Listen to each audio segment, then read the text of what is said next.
Olá, amigo produtor, seja muito bem-vindo. Está no ar a Agricultura BR, a segunda edição desta terça-feira, dia 19 de dezembro. Nos destaques de hoje, você vai acompanhar como está o desenvolvimento da safra de soja no Brasil em alguns dos principais estados produtores. Tem também a projeção da safra brasileira de cana-de-açúcar, temporada 17-18, e o que dizem os mais recentes números da Conab. Também nesta edição, você começa a acompanhar uma nova série de reportagens que mostra a logística do agronegócio pelo país. Informações sobre o mercado físico e futuro do Brasil, mudanças do câmbio aqui no país, você confere a partir de agora no Agricultura BR.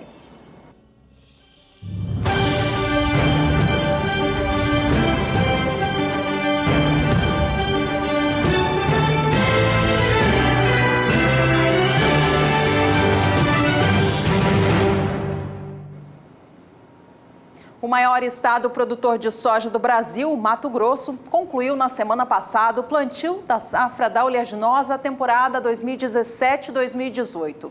Apesar de ter começado o ciclo com atraso por conta da demora na chegada das chuvas, Mato Grosso acelerou as máquinas do campo assim que elas vieram e, com isso, conseguiu concluir as atividades de plantio na mesma semana do que a da temporada anterior. Os dados do IMEA, o Instituto Mato Grossense de Economia Agropecuária, confirmam esta informação. As diferenças entre as duas safras ficam agora em relação à expectativa de produtividade média das lavouras e também ao tamanho da produção. A área destinada à soja no estado do Mato Grosso até cresce neste ciclo. Vai para 9.424.000 hectares. Mas o rendimento médio por hectare, ele cai para 54,12 sacas. Ainda assim, um número bastante elevado. Apesar da expressiva queda na produção estimada para este ciclo, ainda assim ela vai ser superior a 30 milhões de toneladas de soja. Vamos acompanhar agora como estão as cotações do mercado para o Mato Grosso nesta terça-feira.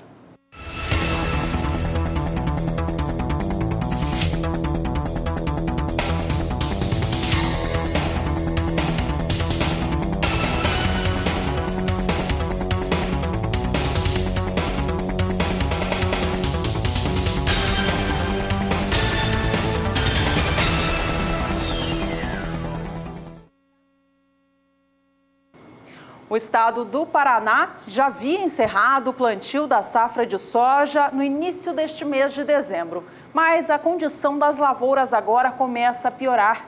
Dados do Departamento de Agricultura do estado paranaense mostram que as lavouras perderam qualidade. Até a semana encerrada no dia 4 de dezembro, 90% delas se encontravam em boas condições e 10% em condições medianas. Agora, no último boletim, que mostra a condição das lavouras até o dia 11 de dezembro, 88% delas se encontram em boas condições e 12% em condições medianas. A título de comparação, nesta mesma época do ano passado, as lavouras de soja do estado do Paraná estavam com boas condições para 97% delas, mostrando, portanto, que o clima neste ano não está tão favorável à lavoura de soja assim. Como eu comentava há pouco, são 88% das lavouras agora em condições classificada boa, portanto, um número 9 pontos percentuais abaixo do que o estado tinha nesta mesma época do ano passado. A produção de soja do estado do Paraná também não vai ser maior que a do ciclo passado, como eu dizia, como acontece com o estado do Mato Grosso, devido a essa menor produtividade média das lavouras. Vamos ficar agora com as cotações da soja para o estado paranaense na data de hoje.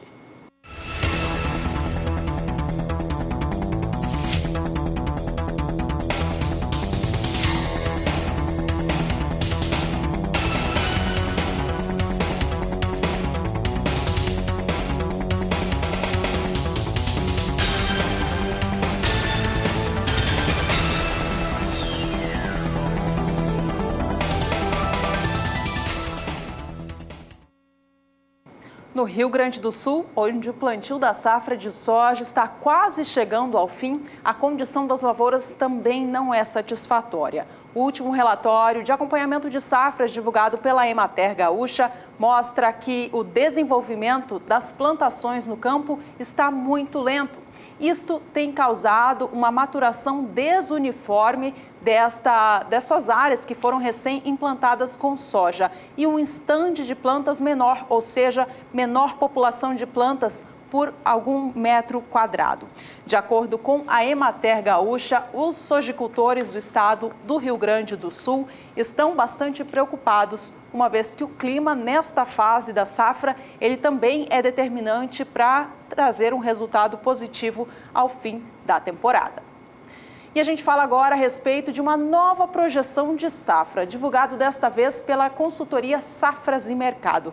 Nesta última terça-feira, a consultoria apresentou a sua nova projeção em relação ao quanto que o Brasil deve colher de soja no ciclo 2017-2018. De acordo com Safras e Mercado, houve uma redução nessa projeção. A consultoria levou em consideração essas condições de lavoura pelo Brasil que se encontram em menor qualidade na comparação com o visto há semanas atrás e derrubou a projeção de safra. Ainda assim, vale lembrar que o quanto de soja que a consultoria Safras e Mercado espera que o Brasil colha neste ciclo novo é muito maior do que as outras estimativas de entidades oficiais e também órgãos do governo. Enquanto a média entre estes órgãos fica em torno de 109 milhões de toneladas, a consultoria Safras e Mercado projeta uma safra de soja do Brasil acima de 114 milhões, assim como foi a do ciclo passado. Ainda assim, ela reduziu os seus números na comparação com a projeção apresentada no mês de outubro, que havia sido a última. De acordo, então, com Safras e Mercado, a safra de soja do Brasil está agora estimada em 114 milhões 570 mil toneladas.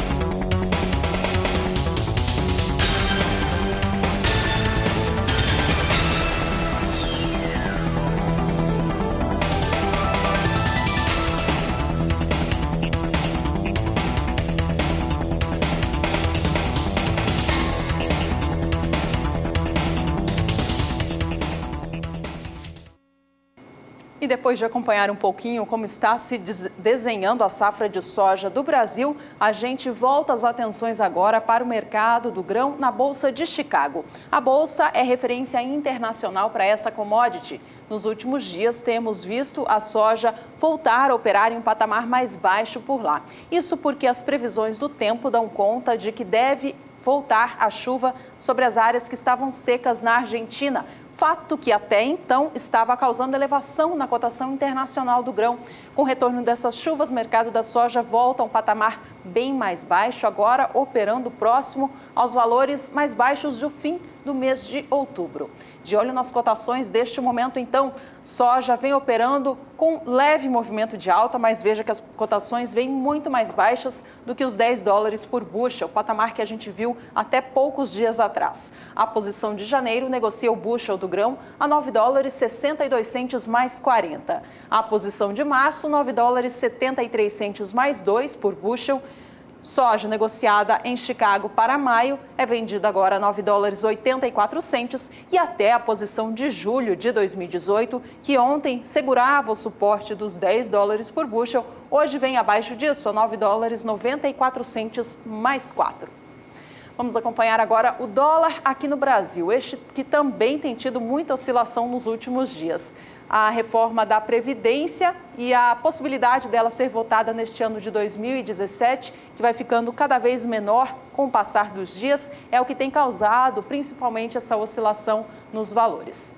Nesta terça-feira, o dólar comercial no Brasil vem em movimento de baixa, queda de 0,34%. Negócios a R$ 3,28 agora para a moeda norte-americana aqui no país. E o Agricultura BR vai fazer um rápido intervalo comercial. Ainda hoje a gente mostra uma nova série de reportagens que fala sobre a logística no agronegócio. Não saia daí, voltamos já.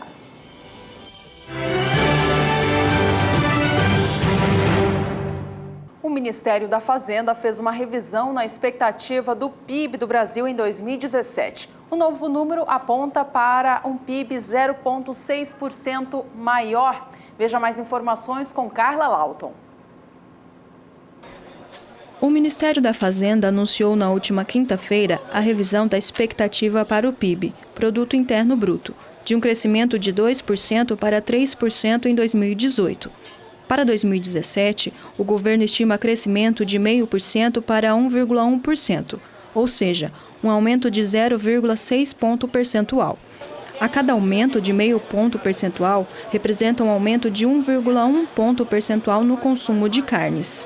Nós temos notado já o crescimento nas vendas a partir do início do segundo semestre e veio a ter uma consolidação das vendas nos últimos 60 dias. Nós temos realmente, é notório o crescimento das nossas vendas, a população começa a realmente se disponibilizar mais para as compras e fazer alguns eventos. A gente nota que está circulando mais dinheiro na praça. Para o empresário, a expectativa é que em 2018 aumente ainda mais o consumo. Tem aí essa expectativa da consolidação do quadro econômico do país e a gente tem visto que a população agora parece que já passou aquele momento de reajuste, de se organizar e parece de uma forma mais organizada, está havendo já um crescimento, a gente tem expectativa de melhoras no próximo ano. Dados estatísticos do PIB do terceiro trimestre deste ano, divulgados pelo IBGE no começo do mês, indicam que o crescimento acumulado da agropecuária no ano foi de 14,5%. Os demais setores, indústrias e serviços, tiveram contribuição negativa na formação do PIB, cujas taxas acumuladas foram de menos 0,09% e menos 0,2%. Carla Lauton para o SBA. E aconteceu na semana passada em Abu Dhabi uma rodada de negócios entre o Brasil e os Emirados Árabes, que deram início a negociações envolvendo o comércio mundial entre os países. De acordo com informações daqueles que estiveram presentes no evento, os Emirados Árabes têm a intenção de aumentar e até incluir novas compras nos negócios envolvendo o agronegócio do Brasil. Os interesses dos Emirados Árabes nas exportações do agro do Brasil têm a ver com o setor de carnes, de frutas, de grãos e alimentos processados. No que diz respeito do setor de carnes, por exemplo, eles mostram interesse em investir entre 50 milhões de dólares até 300 milhões de dólares em empresas voltadas ao complexo carnes aqui no Brasil. De acordo com informações, para 2018 estão programadas novas visitas aos Emirados Árabes e outros países, com o objetivo de o Ministério da Agricultura agilizar ainda mais os negócios comerciais envolvendo o agro do Brasil.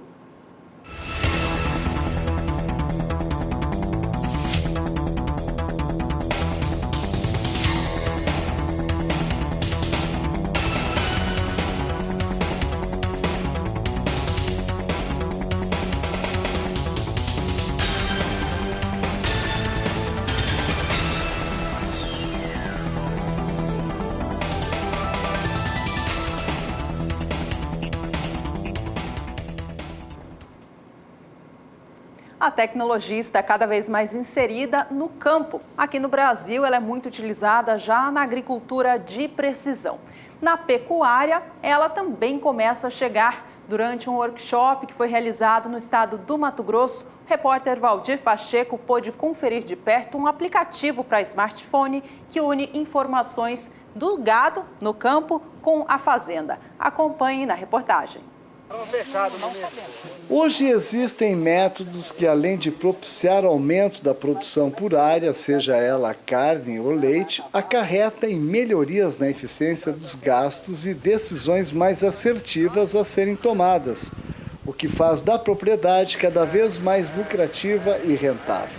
Para proporcionar agilidade no quesito de lançamento dos dados, para não haver necessidade de planilhas por escrito, está sendo criado um aplicativo que permitirá lançar os dados do campo pelo celular e que, por sua vez, será sincronizado via internet com software presente no computador da propriedade. E dessa forma a gente passa a ter dados mais confiáveis para se tomar a determinada decisão, a decisão assertiva. de movimentação dos lotes nas áreas de pastagem, sempre buscando aquele pasto bem manejado.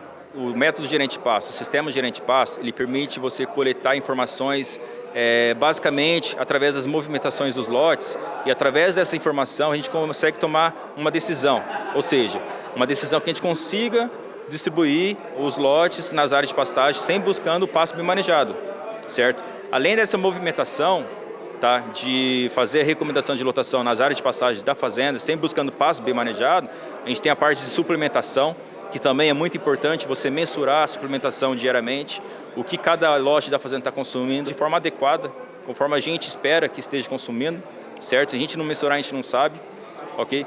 Parte de adubação também é mensurado, é controlado para cada área de pasto da propriedade, e também a parte climática.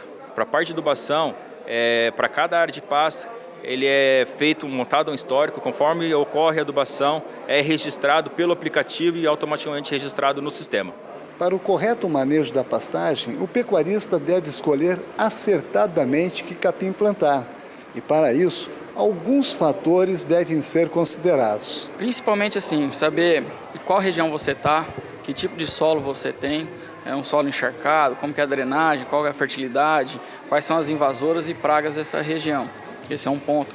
E o outro ponto é como que você vai tratar esse capim. Eu vou formar e vou deixar, vou só manejar, não vou adubar, nada, ou vou adubar, vou fazer de forma intensiva.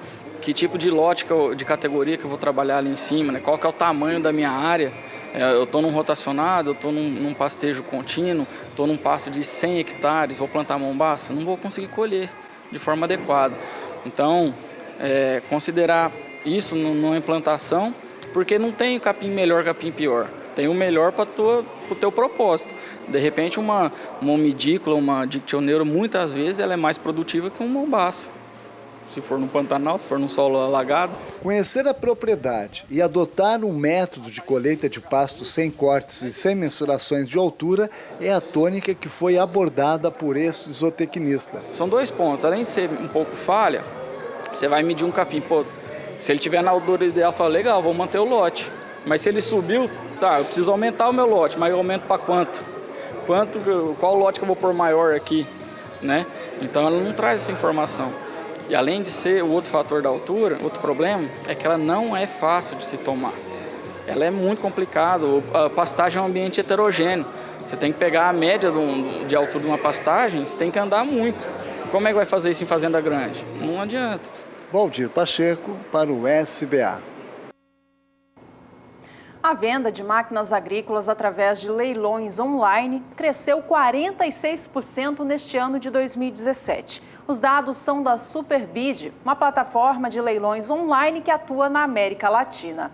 Considerando os anos de 2016 e 2017, foram comercializados 3 mil lotes de máquinas agrícolas e máquinas pesadas, movimentando mais de 135 milhões de reais. Segundo a Superbid, a popularização dos leilões online na categoria vem ocorrendo em todo o território nacional. A maior parte das ofertas está concentrada em São Paulo. O Paraná aparece em segundo lugar, seguido por Minas Gerais, Goiás e o Rio Grande do Sul. Segundo a Superbid, diferente da venda direta, o leilão possibilita uma negociação muito mais rápida dos bens, aproximando a oferta da demanda. Além disso, os preços são melhores do que os nas operações de revenda, já que não há intermediários envolvidos que também precisam lucrar com o negócio. Desta forma, ganha quem vende o produto e também quem o compra.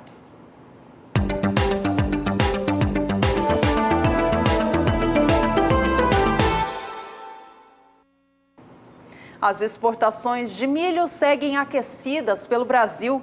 Na semana encerrada no dia 17 de dezembro, de acordo com dados do Ministério da Agricultura, o volume que o país embarcou ao exterior chegou a quase 1 milhão de toneladas. De acordo com dados divulgados nesta segunda-feira, o volume total de milho embarcado entre os dias 11 a 17 de dezembro totalizou 930 mil toneladas do cereal. Até agora, no acumulado deste ano safra, já foram vendidas 82% das propostas esperadas para este ano, ciclo 2017 e 2018. De acordo com o Ministério da Indústria, Comércio Exterior e Serviços, foram negociadas entre o dia 1º de fevereiro a 17 de dezembro 26.155.000 toneladas do cereal, totalizando, portanto, até agora 82% daquilo tudo esperado para esta nova temporada.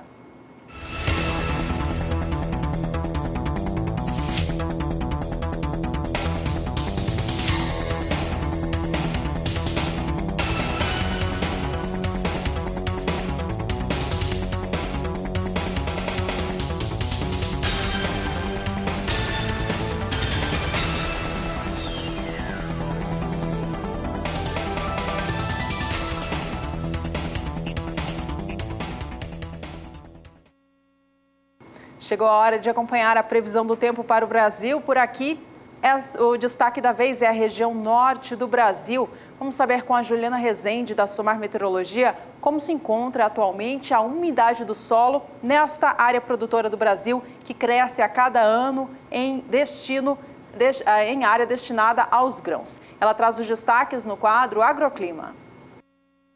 Agroclima, oferecimento Biomatrix, sinal verde para alta qualidade em grão e silagem de milho.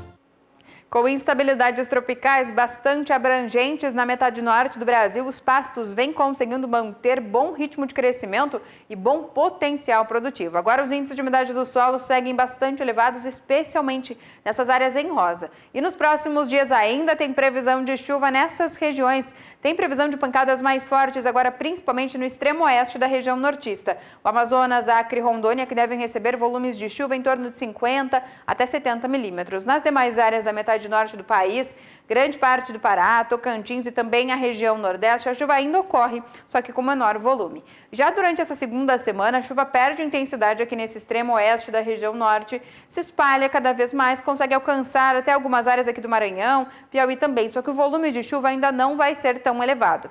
Durante o terceiro período, entre os dias 29 de dezembro até o dia 2 de janeiro, chuvas persistentes e também abrangentes, tanto na região norte como também na região nordeste. Dessa vez, as instabilidades conseguem avançar um pouco mais aqui pelo interior do Nordeste, também Tocantins, e alcançar volumes de chuva em torno de 30 milímetros no extremo oeste da Bahia, Tocantins, até o extremo sul, tanto do Maranhão como também do Piauí. Então, ao longo das próximas semanas, as instabilidades devem persistir de maneira bastante abrangentes, tanto na região norte como também na região nordeste. Os pastos devem conseguir manter bom ritmo de crescimento.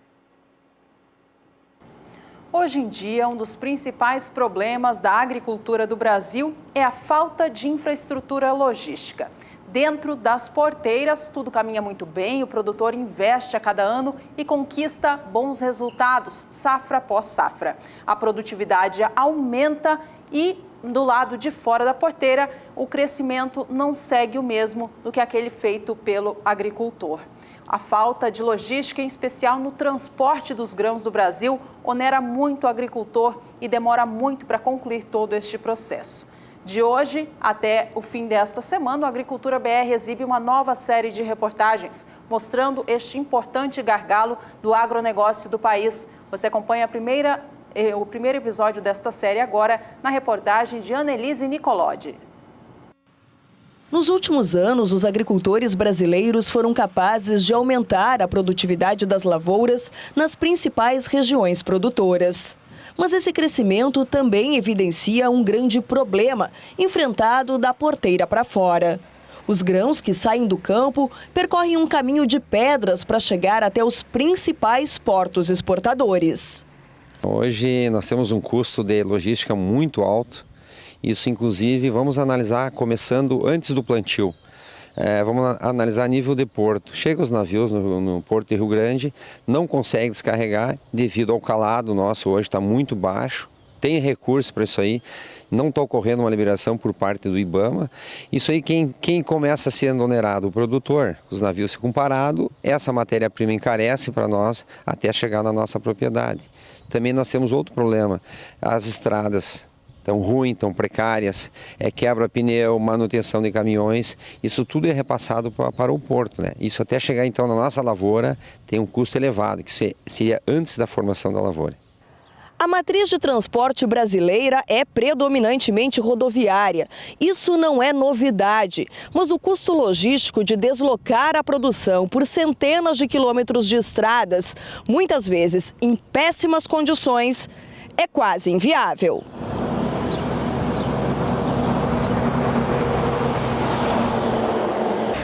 A falta de estrutura logística do Rio Grande do Sul para o escoamento da safra atinge diretamente o bolso do produtor rural. Um levantamento realizado pela Assessoria Econômica do Sistema Farsul aponta que, em média, o frete de grãos até o Porto de Rio Grande teve um reajuste de 26%, comparando o mês de março de 2016 com 2017. Foram considerados 4 municípios do Rio Grande do Sul: Cruz Alta, Passo Fundo, Santa Rosa e Santo Ângelo, que em média registravam um valor de R$ 63,25 por tonelada no ano passado. Neste ano, o valor chegou a R$ 80. A situação se torna ainda mais grave com o atual momento dos preços pagos aos produtores, que estão em queda, como lembra o economista-chefe do Sistema Farsul, Antônio da Luz. Porque quando nós vamos comprar fertilizantes, máquinas, peças, químicos, esses produtos precisam chegar até a propriedade. E tem frete. Se aumenta o preço do combustível, aumenta o preço do frete. Onde é que vai parar esse aumento? No preço do produto que os produtores compram. Então, o aumento do custo de produção é maior ainda. Na hora que nós vamos escoar a nossa produção, tem frete. O preço dos grãos é o preço no porto ou no comprador, menos o custo de se levar até lá. Quanto maior o custo do transporte, menor é o preço na praça produtora. Então, no momento que aumenta o preço do diesel, aumenta o preço do frete, diminui o preço na praça produtora. O produtor, então, vai gastar para produzir, ele vai pagar mais caro os seus insumos e vai perder em preço para escoar a sua safra depois. Quando a gente junta o impacto direto e este indireto, 35% da meta de arrecadação do governo vai sair do agronegócio, vai sair da agricultura. O governo gaúcho tem uma responsabilidade enorme quando o assunto é as condições das nossas estradas. Há muito trabalho a ser feito, mas as limitações financeiras também são grandes. O escoamento sempre é um problema, é uma dificuldade, a safra vem aumentando ano após ano e as formas de escoamento elas acabam não crescendo na mesma proporção e muitas vezes não estando em condições adequadas, né? E isso acaba prejudicando, aumenta o custo, mas o Estado tem feito um grande esforço dentro das limitações e das condições que o Estado apresenta. É um trabalho que deve ser continuado, né, que precisa ser ampliado, melhorado, e esse é o grande desafio que nós todos temos enquanto poder público, né, de propiciar, né, de possibilitar essas melhores condições aí, tanto para o escoamento como também para a produção agropecuária do Estado. Todos concordam que grande parte da produtividade do agronegócio brasileiro, resultado de pesquisas e investimentos do produtor, se perde no trajeto da fazenda até o porto. São mais de 1.500 quilômetros em trechos terrestres. Um estudo feito pela Confederação Nacional da Agricultura mostra que 1/3 da produtividade do campo é gasto com logística. O governo deveria fazer parcerias com empresas de pedágio, essas que administram as rodovias, mas um custo acessível tanto ao usuário de automóveis como o transportador, ter um preço diferenciado. Porque se o governo não tem condições de fazer a manutenção da rodovia, ele abra essa manutenção a terceiros e faça pedágios, mas não com esses preços que estão sendo praticados hoje no Brasil. Eu acho que a curto prazo seria a solução. Os modais mais recomendados, como o ferroviário e o hidroviário, são pouco usados. O nosso maior problema é que as ferrovias estão muito ultrapassadas aqui no Brasil. A nossa bitola do trem é uma bitola estreita, ele desenvolve uma baixa velocidade, as locomotivas são muito antigas, os vagões são antigos, então ele tem uma velocidade muito lenta e demora praticamente uma semana para chegar a Rio Grande, o trem que sai aqui de Cruz Alta. Eles têm capacidade mais elevada, são menos poluentes e têm custos muito menores. Uma única embarcação transporta 5.000 toneladas, o suficiente para retirar 100 caminhões das estradas. Mas por enquanto isso parece só um sonho, bem difícil de ser realizado. Nas próximas edições do Agricultura BR, a gente segue acompanhando a atual situação da falta de logística envolvendo o transporte de grãos no Brasil. A gente vai ainda acompanhar como está esta situação no Rio, no estado do Mato Grosso e também Mato Grosso do Sul. E agora vamos para mais um rápido intervalo. No próximo bloco tem informações sobre a Campo Grande Expo, uma grande feira do agronegócio que acontece na capital sul-mato-grossense em julho de 2018. Voltamos já.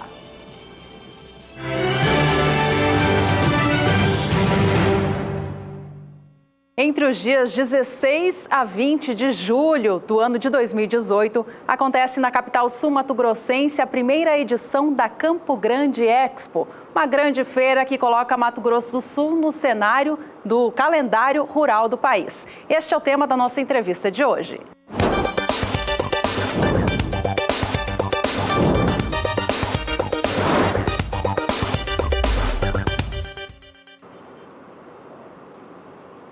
Comigo no estúdio está a Alessandra Piano, ela que é empresária e organizadora deste grande evento. Em primeiro lugar, Alessandra, parabéns pela iniciativa e obrigada pela presença aqui com a gente. Eu que agradeço pelo convite.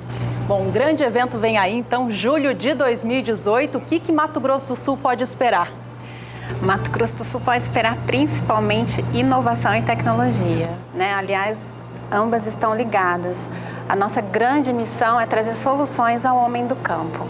É isso que a feira propõe em toda a sua magnitude, em todos os seus objetivos, é alcançar uma rentabilidade maior para o nosso produtor rural, né? Diminuir custos e aumentar a produtividade. É isso. O grande foco da feira, a gente conversava há pouco, é sustentabilidade, né? Exatamente. E uma das ferramentas para se buscar isso no campo é unindo as produções com sistemas de integração lavoura, pecuária e floresta. Essa feira traz essa novidade também para o setor, né? Colocando todas as produções do campo juntas. Na verdade não seria muito novidade, o ILPF é de conhecimento da grande maioria, mas talvez a novidade seja ela estar presente numa feira, né? Então a nossa proposta, através da integração, é trazer ao conhecimento da grande massa de todas as técnicas e tecnologias que podem agregar ao homem do campo para recuperar esses 9 milhões de hectares de áreas degradadas que nós temos no nosso estado e assim torná-lo mais fértil e mais produtivo. A sustentabilidade é um tema que percorre entre todos os segmentos, né, do mundo, né? Entre eles o do agronegócio, que é bastante muito visado, né? Muito cobrado por isso, né? Esse é o caminho do futuro da produção?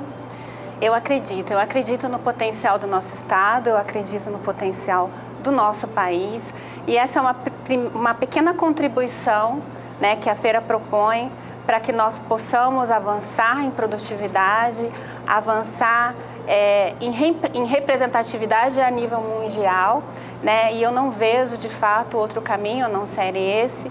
O Brasil ele é um gigante adormecido e a nossa grande missão é chacoalharmos o nosso agricultor, o nosso produtor rural, para que eles enxerguem a magnitude que o nosso estado tem, né? Para que nós possamos tomar posse e sermos, então, um estado muito mais fértil do que somos hoje. A feira vai trazer um dos grandes temas também que busca uma sustentabilidade, é a agricultura de precisão. Qual que é o papel dela em busca dessa rentabilidade melhor? Exato. O conhecimento técnico ele é fundamental. Então, assim, o nosso grande empenho é trazer figuras, né, que possam aqui contribuir com informação. Nós temos conseguido a adesão dos maiores nomes de representatividade no setor do nosso país e é com eles que nós queremos aprender um pouco mais, avançar um pouco mais nessa tecnologia de precisão. Serão 5 dias de evento, né? Do dia 16 ao dia 20 de julho, reforçando a data para você, produtor, já colocar aí na sua agenda. Então, o que o visitante vai encontrar na feira? Exposição, debate, qual é a programação? A nossa programação ela é bem focada na parte técnica, então nós temos atividades de campo, né, que começariam às 8 da manhã e às 10 a abertura dos estandes para a parte de comércio, né, de insumos e produtos agrícolas. E na sequência, durante o dia, nós vamos ter uma programação de cursos, palestras, treinamentos não só em sala, mas também no campo, de uma forma a contribuir de maneira mais prática. Então, saímos da teoria para ir para a prática, para ir para a mão na massa, para ir para o campo, para ir para a lavoura. E também na parte de pecuária, né, avançando um pouco mais nas tecnologias que favorecem o nosso aumento de produtividade. Quais são as tecnologias, falando nesse assunto, então, que hoje buscam essa rentabilidade na pecuária? Então, na pecuária, nós estamos tentando trazer não só informação da parte do cultivo de pastagens, né, até o abate. Então, temos inclusive um projeto que se chama Rota do Boi, que ele vai contar dentro dessa rota toda a trajetória da carne. Então, desde o plantio, da semente da pastagem até a mesa do consumidor. De forma que dentro dessa rota, todas as tecnologias de ponta que possam favorecer ao pecuarista vão estar lá apontadas, sinalizadas como a melhor tecnologia hoje para favorecimento dessa produtividade. Pessoal de casa, a Alessandra está vendo imagens ali do evento de lançamento dessa feira, né, que aconteceu no dia 4 de novembro, é isso mesmo? Exatamente, foi no último dia 4. Tá certo. Bom, a feira vai estar cheia de programação especial. Eu queria destacar uma delas, que é o Dia da Mulher Agro. O que vai ser isso? Pois é, ela é encabeçada pela Teca, uma produtora rural que inclusive tem propriedade aqui no nosso estado. A Tereza Vendramini, uma grande líder feminista, né? Ela vem somar conosco nesse dia. É um marco para mostrar qual é a representatividade da mulher hoje no campo, o que ela tem trazido, como ela tem agregado, né? Principalmente porque sou mulher. Então, dividir com as outras mulheres quais são as nossas lutas, quais são as nossas dificuldades e também quais são os nossos avanços. É isso. Bom, a feira, então, já tem um site, né, para quem quiser buscar mais informações. Isso. Pode passar para o pessoal de casa? O site é campograndeexpo.com.br. Para a gente finalizar, então, Alessandra, gostaria que você deixasse um recado para os produtores de Mato Grosso do Sul e aqueles demais interessados que devem visitar a feira, como que o grande recado que essa feira quer passar, né, de sustentabilidade. Bom, em primeiro lugar, eu gostaria de dizer que não é possível realizarmos essa feira sem o apoio de todos, né, sem uma união de forças. O nosso estado precisa e merece um evento como esse, então gostaria de convidar a todos para colaborar conosco, para somar conosco, não só, de repente, em negócios, mas com a presença de todos durante o evento. E nós teremos 2 pré-eventos, um em fevereiro e um em março, então todos estão convidados para já começar a construir essa história até o mês de julho do ano que vem. Tá certo. Alessandra Piano, muito obrigada pela sua participação aqui com a gente. Eu que agradeço. Ela que é empresária, então, e organizadora da Campo Grande Expo. Esse foi o tema da entrevista de hoje.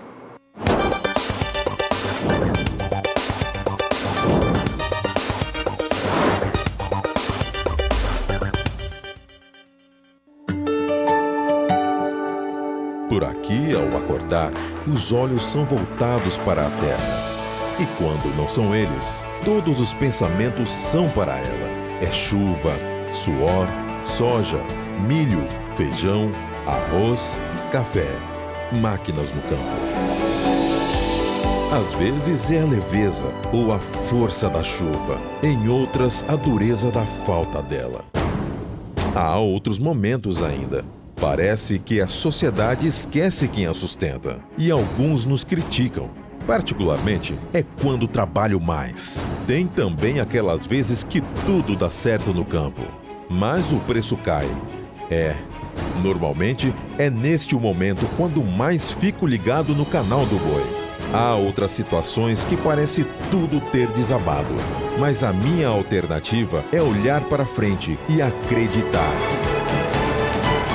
Eu vou para o campo e com a terra fico. Com a terra renovo a esperança. Renovamos juntos. Canal do Boi. Em 2018 é muito mais agrícola, é muito mais pecuária. Estamos de volta. O nosso destaque da vez é o embarque dos produtos do Complexo Soja pelo Brasil nos portos que abastecem, que fazem este escoamento. Ao longo desse ano de 2017, o Porto de Santos novamente liderou os embarques de soja em grãos pelo Brasil. De acordo com dados do Ministério do Desenvolvimento, Indústria e Comércio Exterior, entre os meses de fevereiro a novembro, o Porto de Santos embarcou 17 milhões e 45 mil toneladas de soja. Esse volume ficou 29% acima de todo o embarque feito pelo Porto ao longo do ano de 2016. No que diz respeito aos embarques de farelo de soja, o Porto de Santos também é o líder. E o volume embarcado cresceu na comparação com o ano passado. Cresceu em cerca de 5%. No acumulado entre fevereiro a novembro, foram embarcadas pelo Porto de Santos 4.486.000 toneladas de farelo de soja.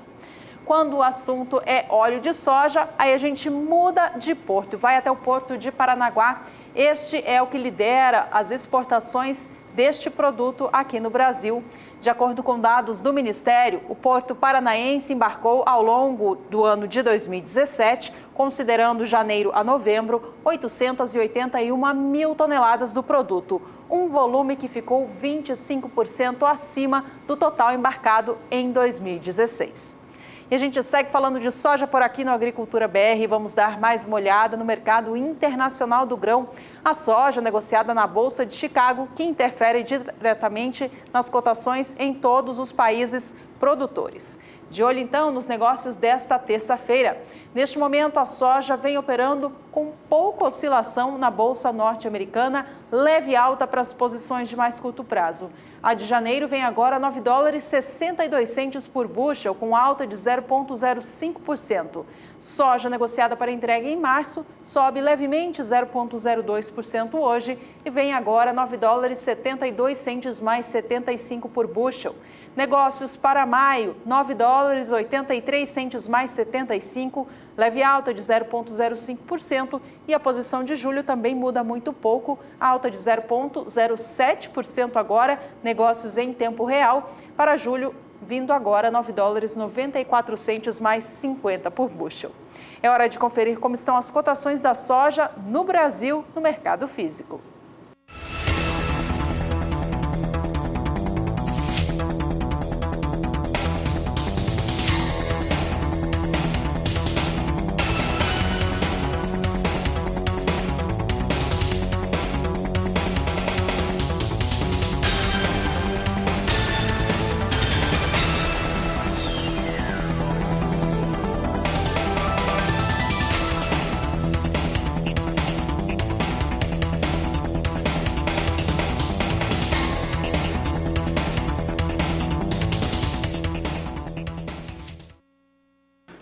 Bem pertinho de Porto Alegre, a capital do Rio Grande do Sul, é possível interagir o meio urbano com o meio rural.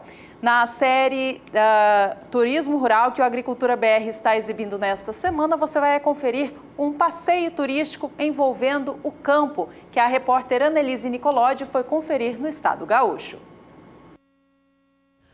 O Rio Grande do Sul costuma quase sempre surpreender os turistas, seja pelos sabores, sotaques, cenários ou pelos costumes regionais. Se você está precisando de um momento como esse, longe da civilização, perto dos bichos e da natureza, nós temos algumas opções para te oferecer. Lugares que ficam bem próximos da capital dos gaúchos, mas o agito da cidade grande parece estar a milhas de distância. 30 minutos do centro de Porto Alegre e já é possível curtir a vida assim, em meio à natureza. A terra do churrasco, do chimarrão e do futebol é capaz de proporcionar uma experiência inesquecível para os turistas que procuram a calmaria do campo. Porto Alegre, como sendo a segunda capital com maior área verde, ela tem um potencial único no Brasil. Então a gente viu como uma possibilidade no turismo rural fazer uma integração de urbano e rural, porque as pessoas estão no meio urbano e existe o rural aqui, que hoje ele vem diminuindo gradativamente em função dos interesses mobiliários, enfim, né? Então, na hora que o urbano começa a conhecer esses lugares, ele começa a se sentir como dele também. Porque isso é a mesma cidade, embora pareça outro mundo. E é qualidade. Quando a cidade é considerada alguns fatores de qualidade de vida, está a nossa produção rural. O roteiro Caminhos Rurais em Porto Alegre é uma experiência única de turismo sustentável.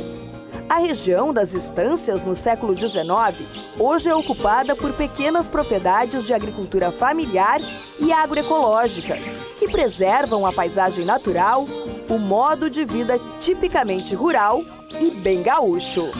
É bem legal, né? É uma coisa bem diferente, assim, que a gente não tem ideia como é feito, como é a maneira fora, assim, da pessoal, e é perto de Porto Alegre mesmo, né? Então a gente não tem essa ideia, né? Mas foi muito bom. A gente trouxe a família aí para ver, compramos aí algumas coisas porque o dia a dia nosso é sempre feito assim, né? A gente gosta muito de coisas verdes e tal, né? Então até para o filho aí, para aprender um pouco também, né? A ideia nasceu em meados da década de 90, mas de forma isolada. Só em abril de 2005 o projeto ganhou corpo a partir do inventário turístico da região. A rota foi lançada oficialmente como produto turístico em novembro do mesmo ano, época em que o Serviço Nacional de Aprendizagem Rural, o Senar, começou a qualificar as propriedades. Aliás, hoje, esse é um requisito para os empreendedores interessados em integrar a rota. O sindicato é um dos percursores do turismo rural em Porto Alegre, não tem dúvida nenhuma. E todos os cursos de qualificação, eles vêm via Senar, via Sindicato Rural, que dispõe disto para os produtores, as pequenas famílias, para se habilitarem dentro do turismo rural, via sindicato, via Senar, com esse curso de qualificação. Isso tem sido feito, continua sendo feito, lá em parceria Sindicato Rural, Caminhos Rurais e Senar, na zona rural de Porto Alegre, que tem uma zona turística muito bonita, né? Quem conhece sabe disso. As propriedades envolvidas na Rota Caminhos Rurais são dedicadas a diferentes atividades de lazer junto ao ambiente rural. Tem produção de frutas, pesca, trilhas, passeios a cavalo, produção de plantas ornamentais e alimentícias, comida caseira preparada em fogões a lenha e aquele café campeiro. É fantástico e a gente vê assim, a parte rural dentro de Porto Alegre, que é uma coisa que normalmente a gente não sabe que existe, né? A parte orgânica com hortaliças diferentes que a gente não conhece, muito diversificado, muito bom, achei excelente, nota 10, um passeio excelente, recomendado. Mais 110 quilômetros em direção à Serra Gaúcha e mais um roteiro à espera de turistas. Em Carlos Barbosa, o Recanto Bergamasco tem um pouquinho de tudo. O percurso possui 10 pontos de visitação que valorizam a arquitetura, a cultura, a gastronomia e a história dos primeiros imigrantes italianos que se instalaram no local. Todo o nosso pessoal, a nossa região, é apaixonado pelo lugar onde vive. E essa paixão é que faz nós a fazermos essa alteração, essa mudança que está levando hoje. Bastante religiosos, os imigrantes construíram assim que chegaram no local essa igreja, que hoje é referência para os visitantes que querem conhecer um pouco da história. As pedras carregadas pelos próprios moradores ergueram a Capela São João da Cruz em 1875. Em 2007, ela foi restaurada, preservando a sua originalidade.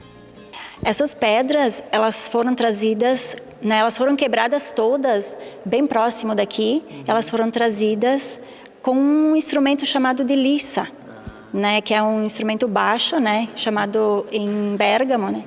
E eles vinham trazendo com bois e mulas. As menores, as crianças e as mulheres, nos seus chapéus e aventais, elas iam trazendo e elas eram colocadas, encaixando, né, dentro das pedras maiores. Saímos da igreja e seguimos por uma trilha até a casa de chás da Dona Lourdes. Um recanto de paz em meio à natureza. Aqui, o relógio do corpo humano garante que você colhe o chá indicado para cada horário e órgão. O relógio do corpo humano ele age assim. Cada erva, cada chá é uma parte do corpo humano. Dependendo do horário que a gente recebe o turismo, é a função de um que a gente serve. Em seguida, pegamos outra trilha em meio à mata nativa. É preciso caminhar algumas horas, mas com toda certeza, o cansaço é recompensado quando os olhos alcançam a Cascata das Andorinhas. E nem preciso dizer por que ela leva esse nome. Tem o Recanto Bergamasco, ele também dentro do recanto nós temos a Cascata das Andorinhas, onde tem as trilhas, a água potável, a natureza, uma andorinha diferenciada que ainda a gente está estudando da procedência. Elas vivem aqui há muito tempo, elas saem em bando às 10 da manhã, voltam às 4 horas da tarde, bem diferenciada. Depois de uma boa caminhada, nada melhor do que descansar. E a pousada da Fátima nos recepciona com água fresca, sucos naturais e muito verde. Pode sentar para descansar um pouco. Descanso merecido, mas o passeio continua. Seguindo o roteiro, chegamos até as ruínas dessa casa de pedras, construída há 100 anos. E aí é possível visualizar como os imigrantes que chegaram na Terra Nova foram fixando morada.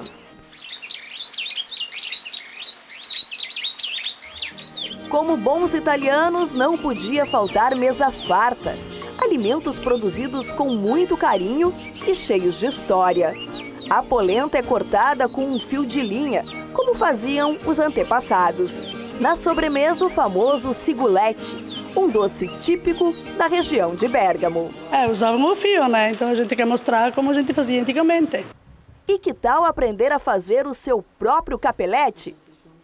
A gente ensina como é que é feito o capelete. Eu ensino para ela como é que eu faço o capelete, como é que é o meu trabalho. Aí eles já botam a mão na massa e já saem fazendo. Nessa agroindústria famosa pelos queijos e salames, dá para levar para casa um pouquinho do que esse passeio representa. Sabor diferente, eu digo assim que mais é a matéria-prima, é as qualidades da matéria-prima. Os embutidos, a gente trabalha com um suíno próprio, se faz um tratamento especial no suíno, então dá uma qualidade um pouquinho melhor no produto final. Uma terra onde o empreendedorismo anda lado a lado com os antigos costumes de um povo que é perito na arte de bem servir.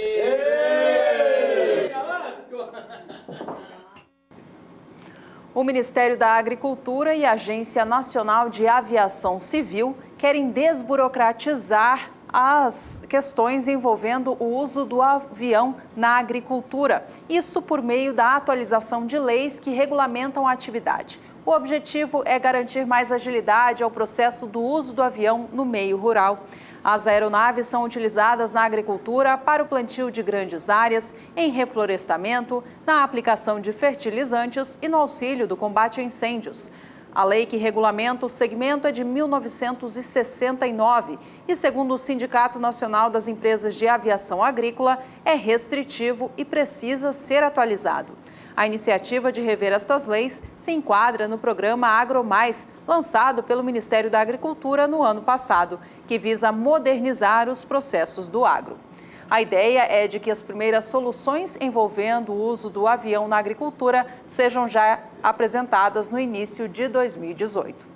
E falando ainda nesta questão tecnológica no campo, o uso de drones está cada vez mais comum em áreas rurais. Para operar o equipamento é preciso se qualificar. Veja mais na reportagem de Miriam Valadares.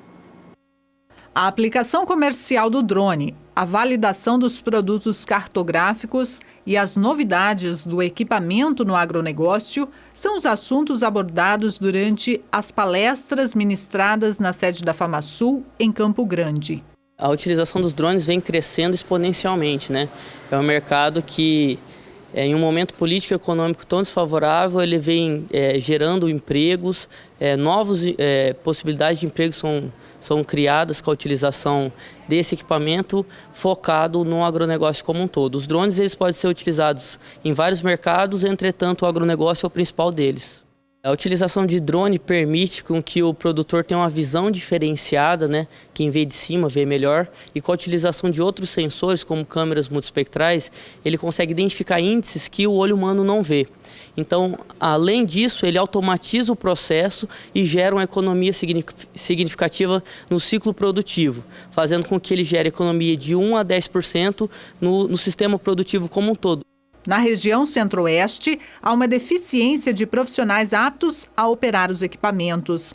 Com os cursos oferecidos, o Senar do Mato Grosso do Sul visa qualificar a mão de obra local. Hoje nós estamos utilizando para medir áreas, para ver, por exemplo, áreas de reserva legal, de APPs, para ver pragas nas lavouras, para ver a parte de fertilidade do solo, enfim, várias coisas nós já estamos fazendo com os drones.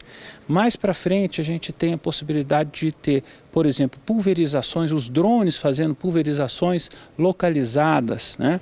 Nós temos possibilidades também de drones com auxílio de sensores mais modernos, fazerem, por exemplo, o levantamento de florestas, o inventário florestal sem a necessidade de ir dos profissionais entrarem na floresta, ou seja, só através de imagens. Enfim, tem uma série de coisas que podem ser feitas.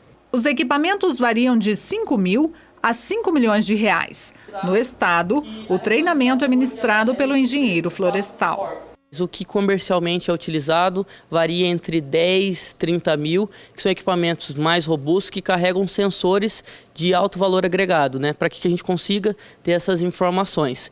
Então, ele fica mais caro de acordo com o sensor embarcado, né? Então, se é um sensor que ele consegue informações mais relevantes, ele é mais caro. Capacitação feita em 2 dias, né? Onde nós passamos toda a questão de segurança, pilotabilidade e aplicação e uso dessa ferramenta. A capacitação ela é muito importante, principalmente para que façam a utilização desse equipamento de forma segura e gere produtos de qualidade. O assunto por aqui agora é o cultivo de pastagens. O capim Maasai, que tem origem africana, tem uma das características de se desenvolver bem em solos não tão férteis. Vamos saber um pouquinho mais sobre esta cultivar na entrevista que João Pedro Cuti Dias fez com a pesquisadora Liana Yankee. A Embrapa também lançou um pânico que está sendo usado em todo o Brasil. Solos mais fracos, solos arenosos, solos argilosos. O que você pode comentar para o nosso telespectador a respeito desse capim, o capim Maasai? Então, o capim Maasai, ele foi lançado em 2001. Quando a gente lança os capins, né, a gente lança com o maior número de informações que a gente pode. Só que a gente não tem condições de avaliar em todos os locais do Brasil, né? Então, a gente segue um protocolo nosso e lança com essas informações.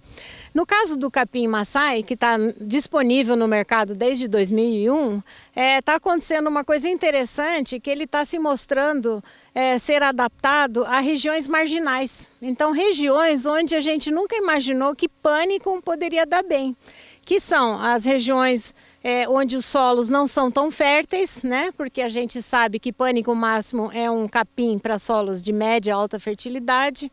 E o Maasai está se saindo muito bem. Inclusive, tem relatos de fazendeiros que o Maasai está indo onde a braquiária não consegue sobreviver. Que é também, por exemplo, no nordeste do país, né? Em áreas mais secas. Então, ele está nos surpreendendo. E ele rebrota muito rápido também, né? Acho que uma característica dele é o rebrote, a capacidade de rebrote dele. Ele tem um sistema radicular muito profundo, ele é muito eficiente na absorção de fósforo e a rebrota dele, uma grande quantidade de folhas, a rebrota dele também é surpreendente. No próximo bloco, o assunto por aqui é cana-de-açúcar. Você vai saber qual é a nova projeção da Conab para a safra 17-18 da matéria-prima no Brasil e ainda a opinião de especialistas a respeito das perspectivas para o setor sucroalcooleiro. Voltamos em instantes.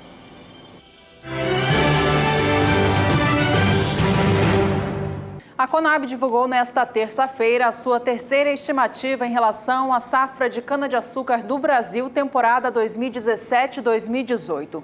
A safra, que encerra oficialmente no dia 31 de março, tem agora a projeção de ser 3,3% menor do que o Brasil processou na temporada 16-17. Vamos acompanhar os números no gráfico, assim fica bem fácil de entender. Enquanto no ciclo passado, a produção de cana-de-açúcar do Brasil alcançou 600 457 milhões 180 mil toneladas. Para o ciclo novo, são esperados 635 milhões 590 mil toneladas. A queda na produção é resultado de redução na área plantada com cana-de-açúcar ou a área a ser colhida. De acordo com a Conab, a área destinada à cana no Brasil foi, no ciclo passado, de 9 milhões e 50 mil hectares. Para o ciclo novo, a projeção é de que essa área seja menor em cerca de 3,4%, levando a área colhida a alcançar 8 milhões 740 mil hectares. A disponibilidade menor de área de cana tem a ver com a desistência e devolução de áreas de fornecedores que têm plantações distantes das unidades de produção, principalmente aquelas em que há dificuldade de mecanização. O recuo esperado na produção de cana-de-açúcar do Brasil este ano só não é menor por conta de alguma elevação observada na produtividade média das lavouras, que deve crescer em 0,2% na comparação com o resultado obtido no ciclo passado. Enquanto na temporada 16-17, cada hectare plantado com cana no Brasil rendeu 72 toneladas, 620 quilos. Agora, para o ciclo novo, são estimados 72 toneladas, 730 quilos. Em relação à produção dos derivados da cana, a Conab continua acreditando que a produção de açúcar deve ser maior do que a do ciclo passado. Ela deve crescer em 2%, alcançando 39 milhões 460 mil toneladas. Já a de etanol deve apresentar um recuo de 2,7%, alcançando no período 27 bilhões e 50 milhões de litros. Ainda falando no setor sucroalcooleiro, o jornalista Walter Puga Júnior conversou com Tarsilo Rodrigues, ele que é diretor da Bioagência, a respeito das perspectivas para o setor no ano de 2018. Acompanhe.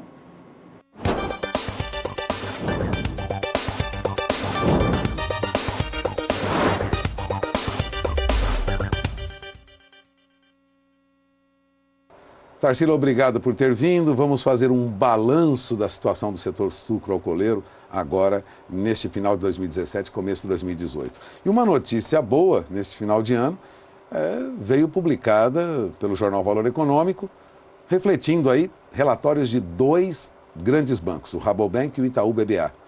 As dívidas das usinas de açúcar e álcool diminuem agora este ano, 2018 e 2019. Isso já era percebido pelo mercado? Percebido sim.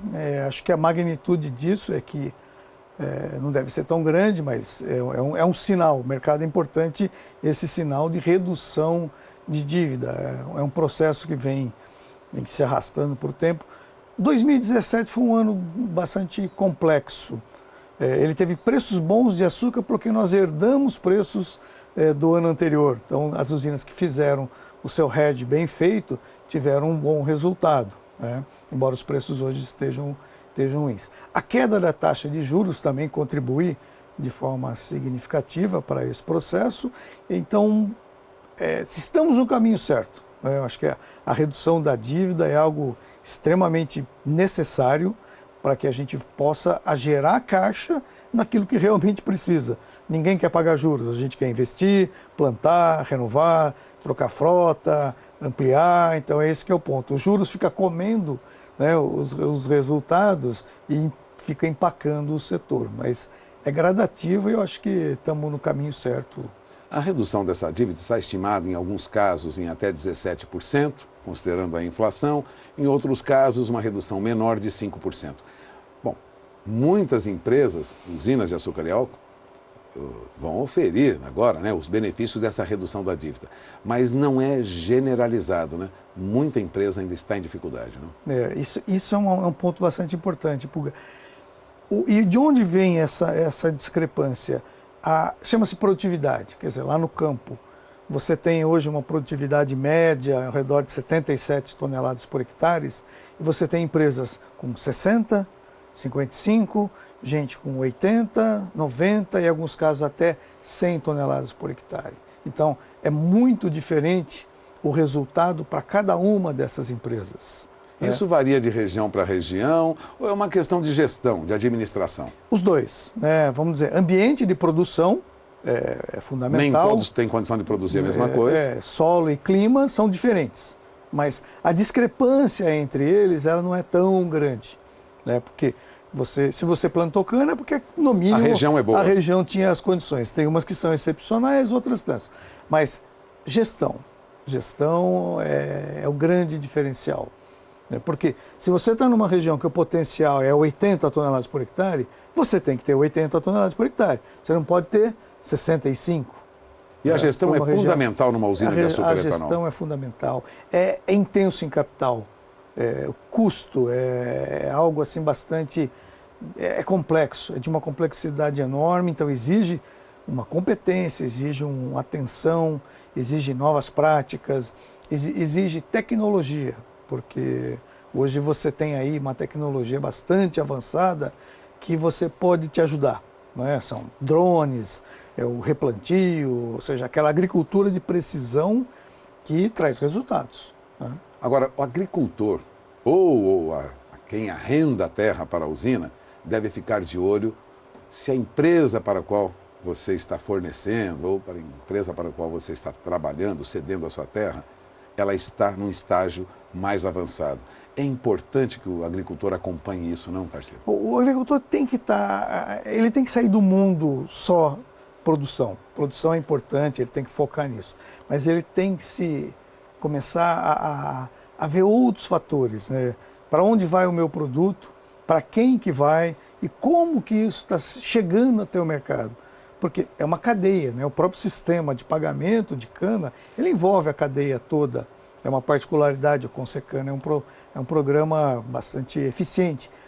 Mas eu acho que o agricultor ele tem que se inteirar mais, ele tem que participar mais, ele tem que entender a dinâmica do mercado e buscar... Sair de dentro da propriedade, ir atrás desse mercado, entender esse mercado. Entender esse mercado, não precisa nem ser um especialista. Ele não vai vender açúcar e álcool, não. Mas ele deve se preocupar com quem está processando o produto dele e vendendo açúcar e álcool. E as tendências, né? Porque ele está fazendo um plantio que são, às vezes, de 5 anos, um ciclo. Vamos gerar uma cadeia gigantesca, né? A cadeia sucroalcooleira ela é gigantesca, ela movimenta caminhões, máquinas, equipamentos, pessoas, é um negócio gigantesco. Vamos resumir, 2018 promete, vamos dizer assim, perspectivas, né? Indica perspectivas melhores. Vamos dizer, estamos na rampa de lançamento, né? Prontos para ser Podemos ter um 2018 bem melhor que 2017. Bem melhor, eu estou bastante otimista nesse sentido. Bom, você acaba de ouvir Tarsilo Rodrigues. Tarsilo Rodrigues é diretor da Bioagência, uma empresa especializada em comercialização de açúcar e álcool, que tem uma visão mais ampla da agricultura brasileira, do empresariado brasileiro que atua na área de biocombustíveis. Afinal, né, movimenta um grupo muito grande de empresas, tem de um modo ou de outro investimentos nessas áreas também. E de olho no álcool de milho, né? Produtor, veja agora lá no Mato Grosso já temos aí o álcool de milho ganhando espaço no mercado, ainda incipiente. Mas como lembrou o Tarsilo, estamos na rampa de lançamento. Agradeço sua presença aqui, Tarsilo. Obrigado. Mais uma vez, vamos encerrando a entrevista, voltamos ao programa.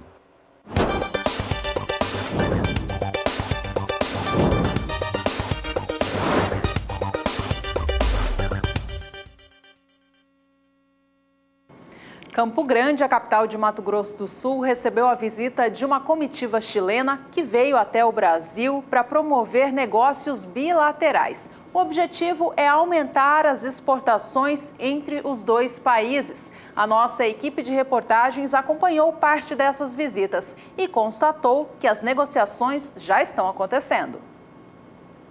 O Chile está mais perto do Brasil. Uma visita de integrantes do Centro de Inteligência e Negócios Internacionais, uma empresa de pesquisa com sede na cidade portuária de Antofagasta e equivalente ao nosso Sebrae, esteve em Campo Grande para alinhar as ações que devem viabilizar a utilização de corredores modais que beneficiam os dois países no trânsito de mercadorias e serviços que movimentem as duas economias. O Mato Grosso do Sul é um dos 48 estados dos 6 países componentes da Zincosul, a zona de integração do centro-oeste da América do Sul, que tem ainda Chile, Argentina, Peru, Bolívia e Paraguai. A Associação Comercial de Campo Grande com o apoio da Prefeitura Municipal e do Governo do Estado, conduziu a comitiva andina por diversos compromissos que deram início às tratativas para futuros negócios em diversas áreas de produção e turismo. Conhecemos uma série de iniciativas públicas e privadas ligadas ao agronegócio, às plataformas logísticas e ao setor de comércio internacional nessa nossa missão. Para nós, ficou evidente que é grande o interesse da associação comercial com o nosso centro de inteligência de promover a internacionalização de pequenas e médias empresas dentro da Zincosul. A partir de agora, vamos elaborar os estudos que darão viabilidade dessas empresas de agregar valor aos seus produtos e serviços.